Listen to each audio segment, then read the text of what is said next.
Hello and welcome to The Intersection. We're the podcast where marketing, sales, operations, and technology stop working in silos and start driving real growth for building materials brands. I'm Kacvinsky, CEO of Point to Point. We're a sales and marketing agency helping mid-market building materials manufacturers build the marketing engine and sales culture they've never had and always wanted. Each episode, I'm joined by Steve Coffey, Senior Managing Partner of Coffey & Co., a growth and strategy firm focused in building materials, and Deneen Harper, founder of DHX Consulting and a fractional CMO for, you guessed it, building materials brands. We're here to close the gaps between marketing and sales, strategy and operations, technology and execution, because in those gaps, you bleed margin, and we're going to show you how to stop it. No fluff, just what works. Hello, and welcome to The Intersection. I'm Kacvinsky. I'm the CEO of Point to Point. We are a marketing firm built for mid-market building product manufacturers. And I'm joined by my esteemed co-hosts. I'm going to start with Steve Coffey. He is the Senior Managing Partner of Coffey & Co., a growth and strategy firm, also focused in building materials. And Deneen Harper, she is a founder of DHX Consulting. She operates as a fractional CMO, and she's a partner in the Coffey & Co. business. So if you haven't got the clue by now, this podcast is for building product manufacturers. So welcome, Steve. Welcome, Deneen. Thrilled to be here with you guys today. Nice to be here. It's great to be here with you, Megan. Yeah. Excited. Yeah, thanks. So our topic today is your brand, your messaging, and audience blindness to it. And when I say audience blindness, I'm not talking about, you're not using the right channel mix, or, you're not showing up at the right places in the decision journey.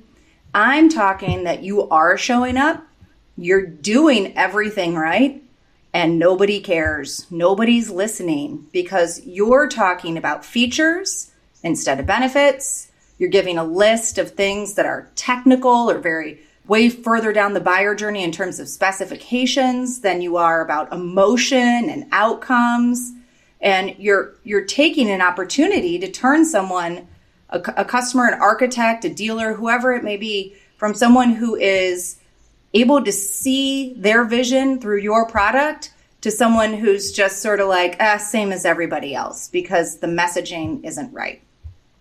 So we see this all the time. Like, when we get started with clients, one of the very first things we look at is messaging.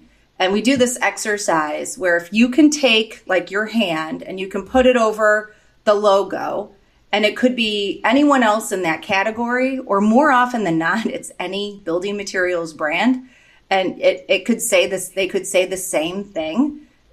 You're not doing enough. Like if your claim or what you're talking about is for installers is like faster install time, or architects is just, some sort of basic specify with confidence, like every building product manufacturer's website says specify with confidence. Every building product manufacturer's website says faster install time. So what are the real reasons, the emotional reasons that someone has to gravitate towards you versus your competitor?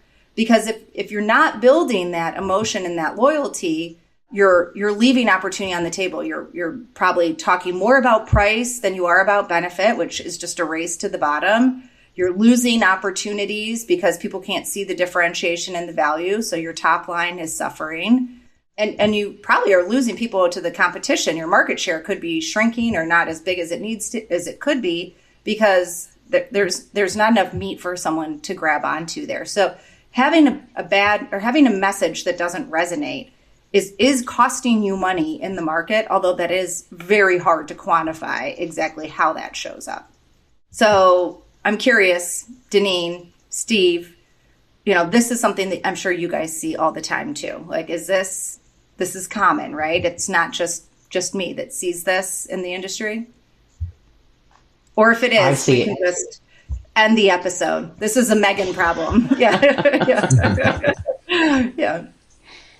Yeah, I see this all the time. it's really common to see messaging that is different in different channels. So on your website, it's very spec heavy, very about tech, very focused on the pro, where in your marketing communications, your advertising, you might be really feature heavy.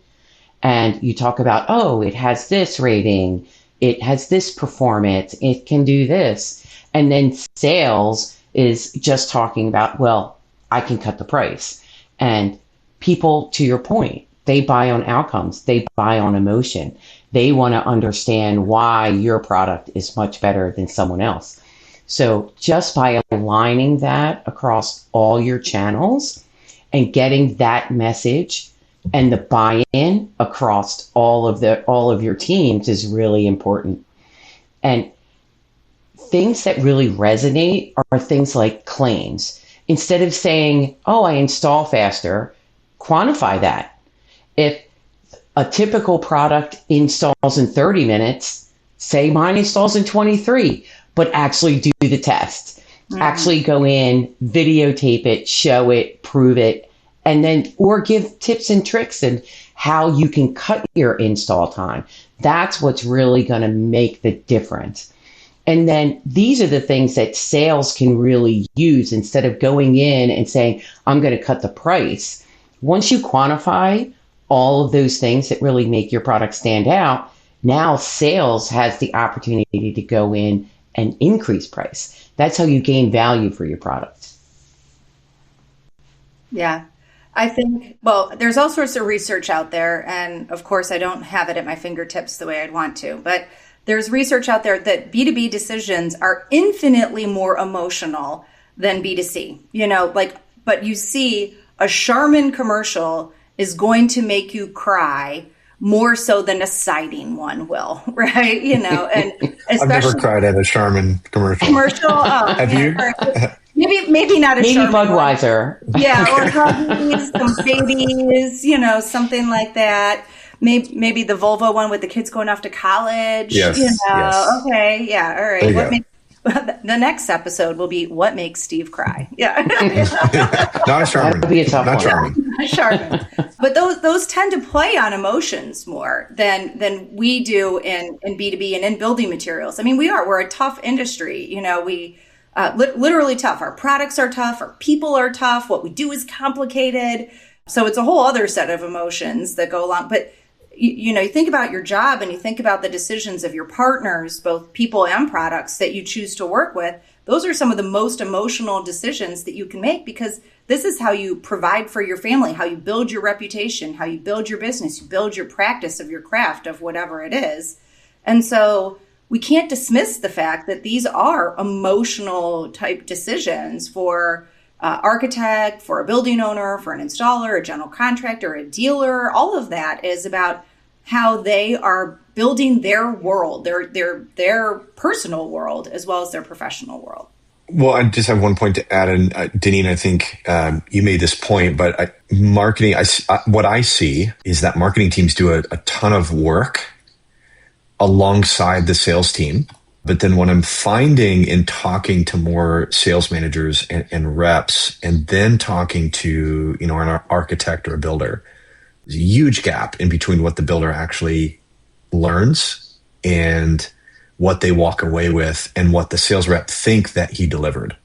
And they oftentimes, because of the complexity of the conversation or the nuance of the situation, they revert away from the hard work that marketing teams put into the messaging, and they'll revert back to tribal knowledge, old school sales tactics that would revert to price or something like that. Yeah, I know what works, right? I've been doing this for decades, and I know what my customer wants, what they want to hear, right? We hear that all the time.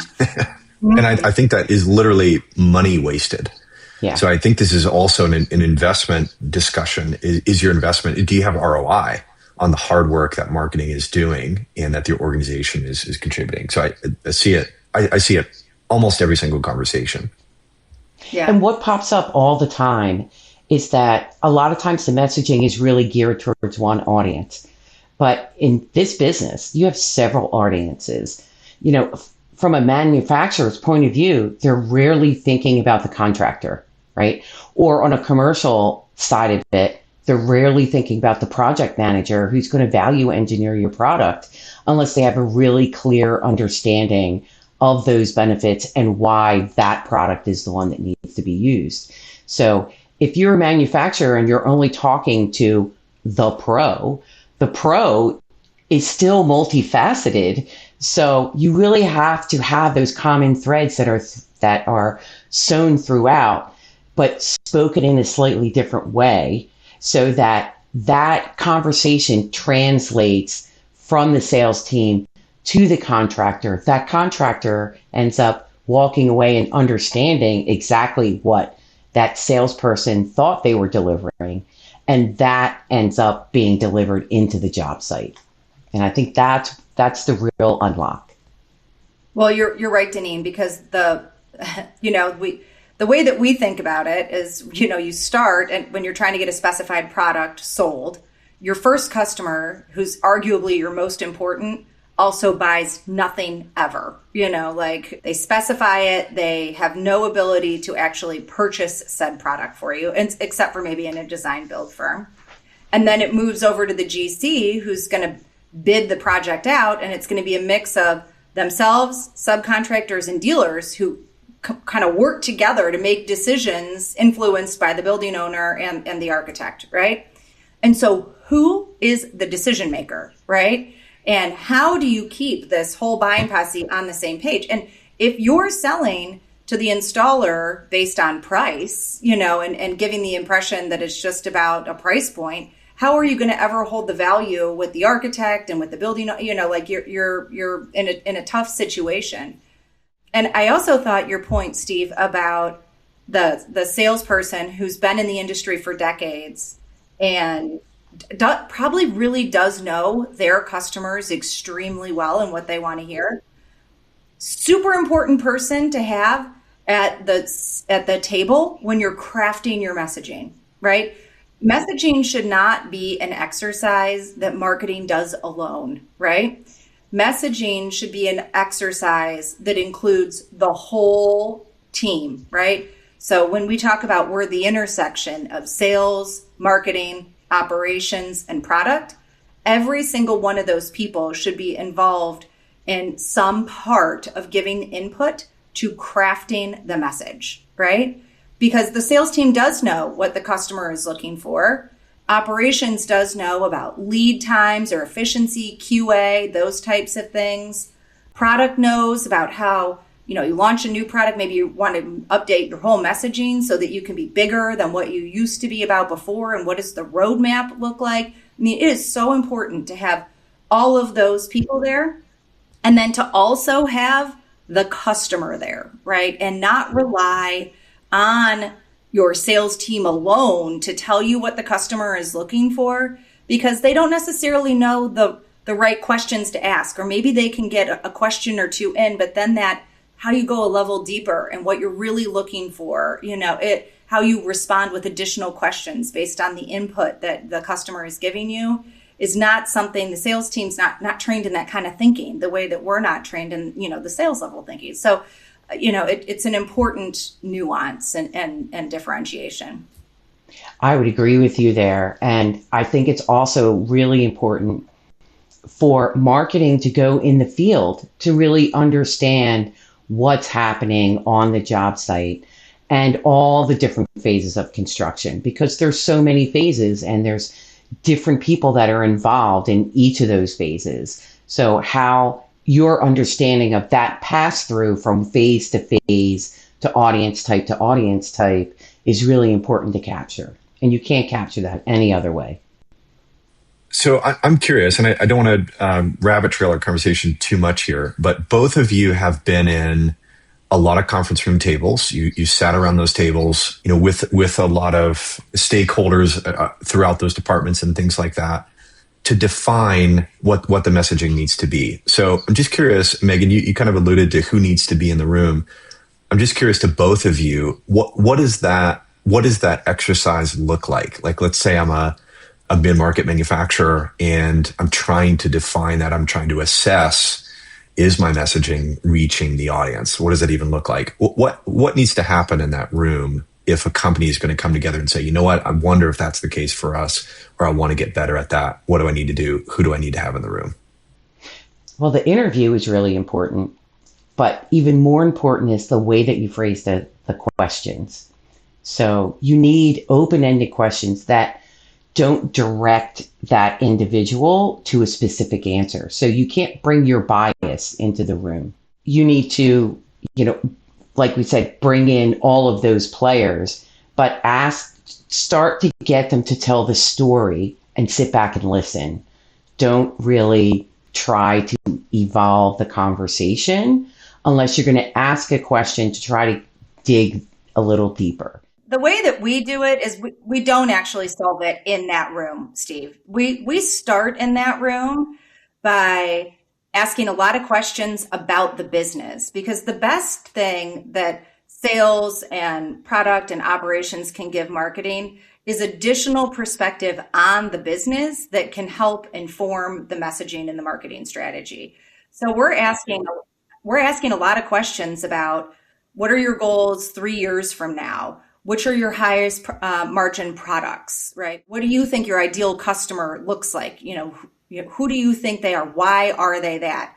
How niche down do you get? We ask a lot more questions about the business itself than we do about the messaging. The message, we're like, what do you think of the messaging? A lot of people are like, well, that's why you're here, and then we do an evaluation of competitors. And we do customer interviews where the client is not involved.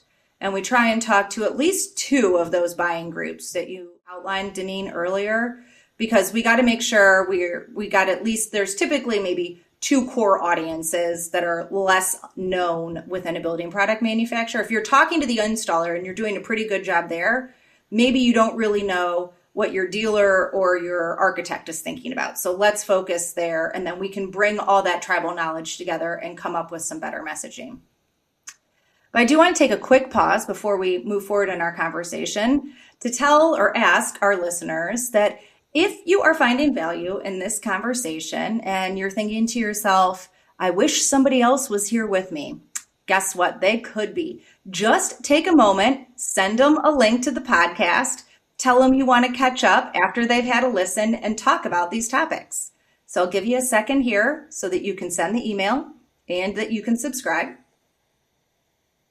And now we're back in it. So let's move to the next part of this conversation, which assumes messaging nirvana. We have crafted this message that we want to shout from the hilltops, right? And in marketing, we have somewhat of a controlled environment, and that we have creative reviews and, partners that we can lead in getting the message and making sure that it's happening correctly. And then we have the field.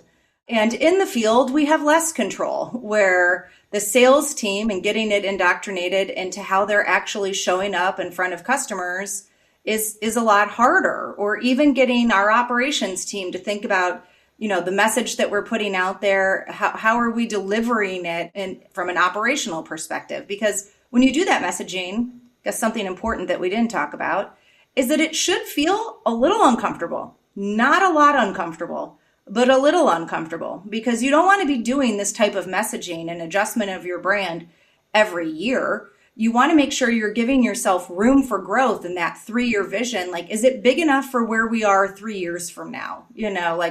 Is it something we can do today, but will be even better then, right? So you got to give yourself some room to grow. So, but it is that getting the whole team on the same page about saying this over and over and over again, because your brand is every interaction or every touch point someone has with you. And so your sales team's a really big part of that. So Deneen, what are your tricks? How do you get an entire organization on board when you update the messaging? There's typically themes that you hear across the board, right? So it's, how do you find those little nuggets that customer service is talking about, ops is talking about, sales is talking about, marketing is talking about, and then building that message, building that framework that ties those threads together and also ties your audience to that thread. So typically if you're talking about an outcome, everybody can agree on an outcome, right? Especially if you're quantifying it like we talked about earlier, everybody can agree on that. So finding that main statement, or these are the key pieces, the key elements, and you promote that. So you go to sales, you give them those key messages, and all the way down the line, when you're talking to your different audiences, you just make sure that those key elements are what's included. How it comes out, the exact verbiage, they're all slightly different because each audience is slightly different in how they're going to absorb it. But as long as that key note goes across the board and that thread is sewn, you should be good. Yeah, I agree. And I should have mentioned that that's part of like when you're doing that discovery with your team, one of the number one things you want to get out of the room is also what are the top sales tools that you're using when you're in front of a customer?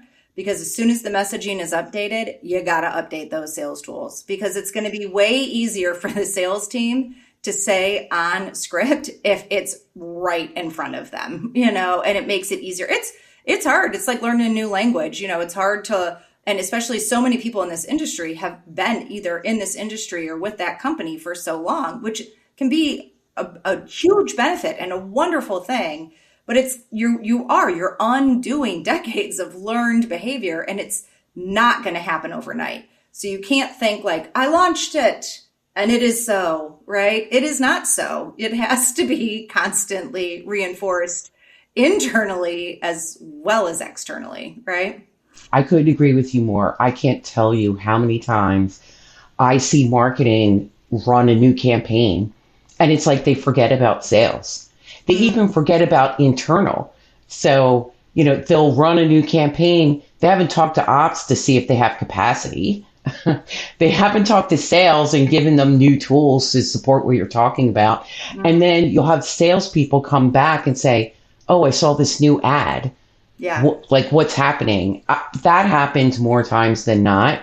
So I think it's really up to marketing, to your point, to when you are doing these things, it has to flow through all those channels and not just kind of build it and they will come. That's really true, Deneen. But kind of piggybacking on your point earlier, Megan, about sales team and updating the tools, I think a lot of what, let's say, VP of sales, even CROs, sales managers here is that, okay, we're doing away with old school sales tactics. We're undoing, decades of learned behavior. And I oftentimes find that we're not doing away with old school sales tactics. We are using pieces of technology to facilitate applying those old school tactics in a much better way. So it's learned knowledge that we're carrying forward and utilizing tools to do that, combined with the hard work of a marketing team and marketing to do that. So I think it's moving forward with what in a more effective way. It's not doing out with, old school sales that we know works. We're using technology to facilitate better sales. And so I think that's a really important component to add there. Yeah. I mean, as much as we talk about digital, buying behavior and influencing all of these things, I mean, I'm a very firm believer in old school sales tactics. There's a marketing component to point, and there's a sales component, a sales training or sales doing component to what we offer also. And the sales doing component is all about making phone calls. It is not about emailing. It's phone calls and text messages really at the core. And so much of what is happening or what we can do through marketing, sales teams are like, well, I don't have a reason to reach out, and it's like absent a new product launch or something like that. But as we marketers, we might be able to arm them with some better content or things like that, like, hey, we had this new project and it made me think of what we had worked on together, and I wanted to reach out and say, hey, it makes it seem more off. And so we have to be creating. They can be digital assets. It could be something on the website. It could be a piece of social content. It could be an email. It could be any of these things. But it's giving the sales team the ammo and the confidence that it's okay to proactively outreach because I legitimately have a reason and it doesn't feel as forced or inauthentic. So I'm a big believer in the and both. And as much as, in our world, there is a lot of legacy relationship building and things. There's a lot of people on the sales side that are much more reactive than proactive, and so marketing's doing their job right. The sales team's going to be way more confident getting that message out there and sharing things proactively that's going to lift the results of sales and marketing, and it's going to make the organization just growth trajectory crazy. Yeah. All right, guys. Well, I think there's a couple things that our audience could take away from the conversation today. So one is, if you're updating your messaging, make sure you got, someone from all of these different departments has a seat at the table. Marketing led, but everyone has a voice. Everyone has a role. If you are in marketing at a building products manufacturer and you have not been out in the field, get out of the office and get in the field. This is a big thing that I've seen change post-COVID with more remote teams. You need to find someone within your organization that can get you in front of a customer so you can experience what it's really like. You're going to learn so much more about your product and how it needs to be positioned the more often you can do a ride along.